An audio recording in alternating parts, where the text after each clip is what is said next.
I think Kobe better than MJ, skill-wise, yeah. He took everything Jordan did and multiplied it. He did it better. So, it had more. It added himself to it. What did he do that MJ didn't do? Dude, he had a fadeaway drive, pump fake, this way. He enhanced the perimeter skill set. It's Kobe's mentality or LeBron's basketball IQ? That's a closer one. I'm going to tell you, I would take Kobe's mentality. Okay. The reason why is because I would be successful in life, period. Whether it be basketball or somewhere else, I'm going to be good. If I was in my prime, who would I want to play one-on-one? Start off with Jerry West, Elgin Baylor, Kobe Bryant in his prime, LeBron in his prime, D-Wade in his prime, Melo. I don't think I'd lose. Other than Kobe Bryant because he steals off. When pressure is at its highest and the moment feels bigger than life itself, only one name comes to mind: Kobe Bryant. What some call a debate feels more like a clear verdict. Remember the moment Matt Barnes faked a ball directly at Kobe's face? He didn't flinch, not even for a split second. That calm, that fearlessness defined the Black Mamba. When the spotlight burned brightest, Kobe didn't run from it. He stared it down and seemed to say, "This is exactly what I've been waiting for." You said that Kobe talked intelligent trash. Explain. So we were playing, it's like a 2-on-1 break, and Karan fouls, stops the break. Kobe comes over. So we're all like, yo, good, you saved 2 points. So Kobe walks over to him and says, "Hey, who you guarding?" "Oh, you." "How many fouls you got?" "I got 1. "So you only got 5 left?" "Yeah." "Well, you need all 6 fouls to guard me. And you just wasted one on him." Stupid. And you had to think about it like, God, he's right. And that's the stuff he said. He makes you think about the things you did. You might as well just let the 2 points go because you sitting on the bench, I'm going to get 10, 12 points because you're on the bench because that 1 foul. Matt Barnes put it best. LeBron James often gets knocked for playing the game with a selfless, Magic Johnson-like style. But Kobe Bryant and Michael Jordan, their approach was different. They weren't just stars, they were predators on the court, violent in their competitiveness and relentless like true killers. I looked at it from a point of view, like, I see this dude work out, like, people don't play, like, he looks like Michael Jordan out there. Like, I would see he would come in after our UCLA practice. I remember one time you had broke your right hand and you came up to UCLA and did a whole workout left-handed like you were a left-handed player. Yeah. And I was just like, what? That's the real separation between being a legend and being the chosen one who preferred to pass. LeBron James thrives in a system. Steph Curry flourishes in motion offense. But Kobe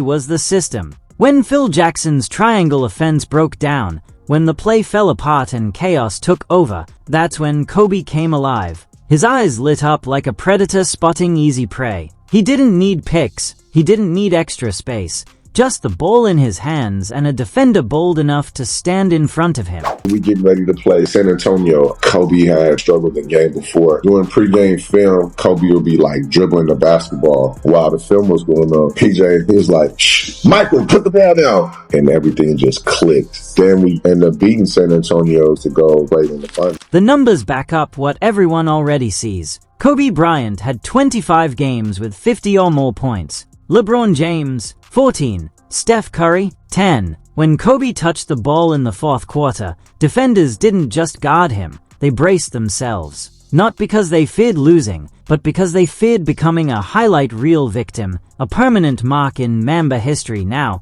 look at 2011. LeBron James averaged just 8 points in the fourth quarter of the series against Dallas. 8. And it wasn't Dirk Nowitzki or Jason Kidd locking him up, it was Jason Terry, a sixth man best remembered for being on the wrong end of dunks, suddenly hunting down the greatest athlete the game has ever seen. As Steven Jackson once said, if LeBron had that Mamba mentality, he'd be the best ever. But without that ruthless edge, without seizing moments when dominance is expected, the question isn't about his talent, it's about his fire. It's like Kobe Bryant is one of the best compliments I ever got when he recognized that killer instinct behind the smile. Mm-hmm. And like, Mamba mentality it has a name, it's a thing because you can just see it on his face. Like, I'm out here to kill every single person in front of me to get to where I want to go. But he acknowledged that same spirit, but he knew that I did it with a smile on my face. And while that was happening in 2011, Kobe Bryant was out there battling with a torn ligament in his shooting wrist. Most players would have been sidelined. but not Kobe. He still put up 23 points a night, treating pain like it was just another defender. Frustrating, yes, but beatable, just like the rest. The most gangster shit I've ever seen. Kobe Bryant tears his Achilles. Got up, went to the free throw line, makes the 2 free throws. Makes them. You watch his face. There's no grimacing, no nothing. And then I go to one of my favorite players in the NBA, Jason Tatum. He's on the ground damn near dying. First of all, Kobe would never be wheeled out. He walked out. You will never see that again. People say Steph Curry revolutionized basketball, but let's be clear, he revolutionized shooting. That's not the same thing. In the 2016 finals, with Game 7 on the line and history begging for greatness, where was the revolution? Behind the back passes flying out of bounds. Pull-up threes clanging off the rim. The greatest shooter alive went 6-for-19 when immortality was just 1 win away. Now compare that to Kobe Bryant in Game 7 of the 2010 finals against Boston. He shot just 6-for-24, but instead of folding, he grabbed 15 rebounds, fighting like every possession was his last breath. He found other ways to finish the job, because assassins don't need perfect aim. They only need the will to keep firing until the target goes down. What was it like seeing that last game? I did not think he was going to get 60. I thought he was going to put up a lot of points, but I didn't think it was going to be 60. And then once he got to like 40, it was like, keep going, Kobe, don't stop, keep going. I bet you can't get 50. He got 50. You bet you can't get 60. He got 60. I'm like, dang, that's how you supposed to lead the game. That's Kobe, for real. He cried a little bit in the locker room. Oh, he did? Yeah. Then we like celebrated. Everybody had champagne, poured champagne on him and all that. It was sad, because it's like, it's Kobe Bryant, Even Gilbert Arenas pointed it out. Steph Curry's greatness comes from a skill you can study, practice, and master. But Kobe Bryant's killer instinct, that's different. You can't teach it, you can't copy it. You're either born with it, or you leave this game without it. Kobe Bryant had to do a bunch of moves. Counters. The reason niggas like us didn't have counters, because our first move couldn't be stopped. No, Whoa, I let you talk. My first move against Kobe, lunch meat. I didn't have no counters because you couldn't stop the first move because I was faster than you. Kobe had to do moves because Kobe wasn't physically gifted enough to get by the person the first time. He wasn't physically gifted. Whoa. Walk out. So what does he need a second or third move for? Why do you need 2, 3? Jordan just had a 1-2 pull-up. The reason the 1-2 pull-up, they couldn't stop the 1-2. What the fuck do I need a counter for if you can't stop this one? If you cannot stop, right? Boom, you can't stop that. What the fuck do I need to do this shit for? I only do that. Here's what most documentaries won't tell you. LeBron James has always had elite help. Dwayne Wade, a finals MVP and 3-time champion. Chris Bosh, an 11-time All-Star. Kyrie Irving, the man who hit the shot that saved LeBron's legacy. Anthony Davis, a top 75 all-time player. Kevin Love, an All-Star and NBA champion.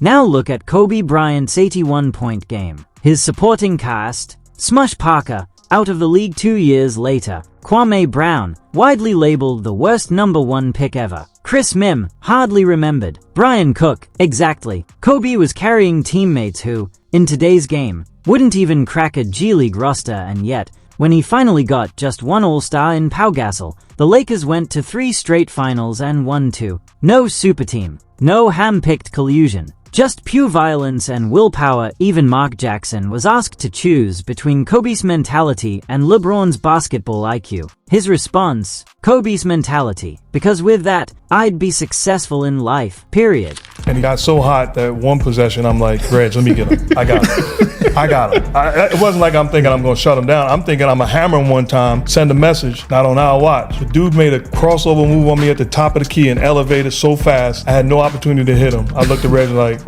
you got him. You got him. You can see the difference in how each legend approached the game. LeBron became a student of film, always searching for the perfect play. Steph locked himself in the gym, drilling his shot until it looked effortless. And then there was Kobe. Kobe studied people. He searched for fears, insecurities, and breaking points. When Matt Barnes tried to shake him, Kobe didn't even flinch. Later he said, anyone crazy enough to mess with me is crazy enough to play with me. That wasn't just basketball IQ, it was psychological warfare. To Kobe, the game wasn't only played with your hands, it was played inside your opponent's head. Fast forward to the 2008 Beijing Olympics. The Redeem Team. LeBron was there, Wade was there, Carmelo was there. But when the game was on the line, Kobe took over. He dropped 13 of his 20 points in the fourth quarter, spoke Spanish to Pau Gasol to throw him off, and told Rudy Fernandez, right in front of his home crowd, "This is my house." That same year, Kobe led a squad with Lamar Odom as his best help all the way to the finals. Meanwhile, LeBron's Cavaliers, owners of the best record in the league, fell short against Dwight Howard's Magic. The difference, when Kobe looked at Dwight, he saw prey. When LeBron looked at Dwight, he saw a problem. When we lost in the finals to the Celtics in 2008, that was a turning point. So when I sat there in the hotel room afterwards, I started thinking about that, because it's on me. If I didn't feel like my teammates were aggressive enough, that falls on me. And I had to understand what their journey was. How are they feeling as people? What are they going through? And when you do that, you have that empathy. It also helps you to be a better leader. Let's talk weaknesses. Steph Curry, as great as he is, defenses hunt him like fresh meat. Every postseason, the plan is simple. Attack Curry until he fouls out or wears down. In the 2016 finals, Cleveland ran the same play over and over. Force Curry onto Kyrie or LeBron. And it worked almost every time. LeBron, the most gifted athlete the league has ever seen. Yet in 2011, he couldn't back down 6-foot JJ Barea. Yes, JJ Barea put the clamps on the king during the finals. And then there's Kobe, 12-time All-Defensive First Team. He'd guard your best scorer all night long and still hang 40 on whoever tried to guard him. Kobe didn't carry weaknesses, he carried chances to shut people up. I just remember him saying some every once in a while, and I was like, damn, he think different. The one time we came in, we was playing Golden State, and this was when Steph was starting to catch fire. He was starting to turn into the chef, you know what I'm saying? He came in and he said, I found it. He just kept saying, I fucking found it. He don't like people standing on the side of him. He can shoot with you in front of him. He can shoot with you behind him. But on his side, he don't like that. I'm going to guard in the second half.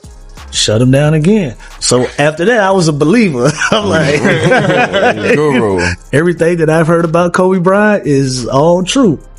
Look at the numbers in the clutch. Final 5 minutes of playoff games within 5 points. Kobe Bryant, 48% shooting. LeBron James, 38%. Steph Curry, 39%. The stat sheet tells a story, but the truth goes even deeper. In 2013, Kobe tore his Achilles. Most players collapse. Kobe stood up, limped to the free throw line, and calmly hit both shots. No flinch, no tears, just execution. That's not greatness, that's something darker. That's death in sneakers. LeBron, in the 2014 finals, cramps had him carried off the court. Steph, in 2016, the knee injury slowed him down, and suddenly the excuses followed. But excuses are for the living. Kobe was already dead inside. Pain couldn't reach him because there was nothing left to break. And Jerry West, the logo himself, said it best. Kobe is the only player I've seen who could have played in any era and dominated in any era.